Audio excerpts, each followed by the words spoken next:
NATO was born out of hope.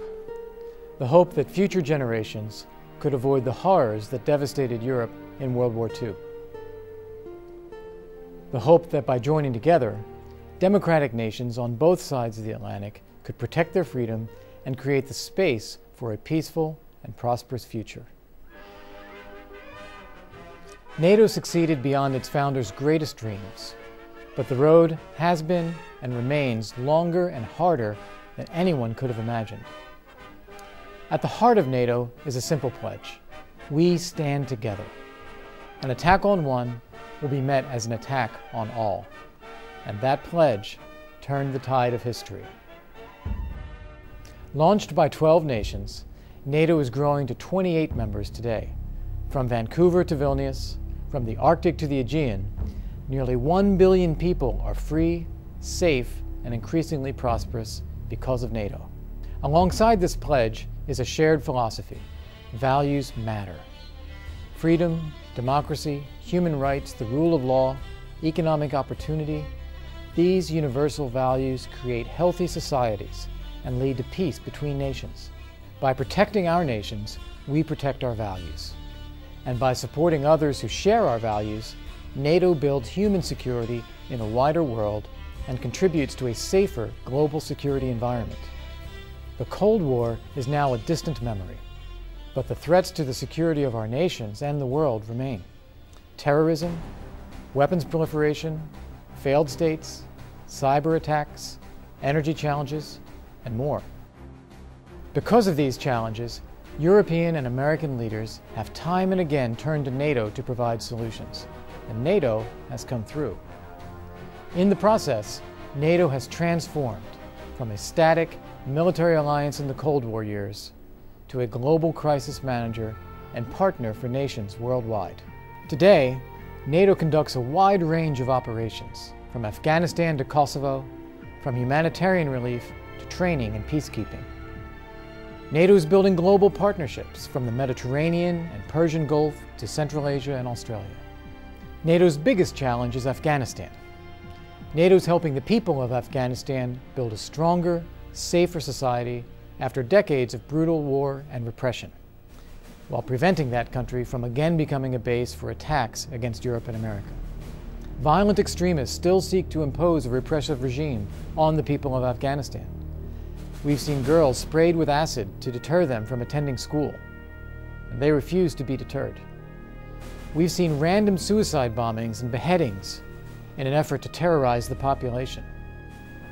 Over 50,000 NATO troops from 41 countries are in Afghanistan working to protect the Afghan people.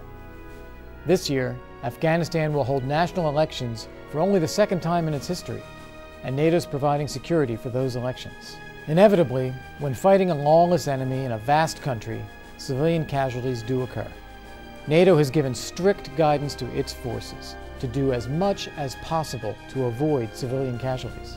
The insurgents, however, deliberately target civilians and are responsible for some 80% of the civilian deaths in Afghanistan.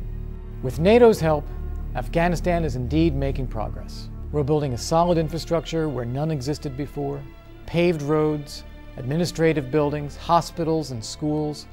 These are just some of the projects NATO allies have helped construct in one of the poorest countries of the world. In 2001, when the Taliban was forced out of power, there were just 900,000 children in school, and none of them girls. Today, there are 6 million children in school, a third of them girls. NATO allies are training Afghan police and military forces so they can eventually take the lead in providing security to the Afghan population. After a generation of destruction and repression under the Taliban, we are witnessing the rebuilding of Afghan society under the protection of NATO forces. And side by side with the Afghan government and people, NATO is helping build a stronger and more stable nation. The ISAF mission in Afghanistan is NATO's biggest military operation ever, but it's far from the first. In 1995, NATO was called on to help stop ethnic cleansing in Bosnia and establish a peacekeeping force implementing the Dayton Peace Accord. NATO was again called to stop the killing in Kosovo in 1999 and establish a peacekeeping force. Today, NATO continues to provide a safe and secure environment as Kosovo develops its young democratic institutions. In 2001, NATO helped prevent civil strife in Macedonia from expanding into a wider conflict. Macedonia is now a successfully reforming, multi-ethnic democracy with prospects for eventual NATO and EU membership. Indeed, the entire Balkan region is now well on the path toward peaceful integration into the mainstream of Europe. NATO is also helping people in sub-Saharan Africa. NATO is working with the African Union to support peacekeepers in conflict-ridden Darfur and to end piracy attacks at sea. Off the Horn of Africa, NATO ships protected vessels carrying 30,000 tons of World Food Program aid to people in war-torn Somalia. NATO is looking at options for longer-term efforts to mitigate the challenge of piracy in that region.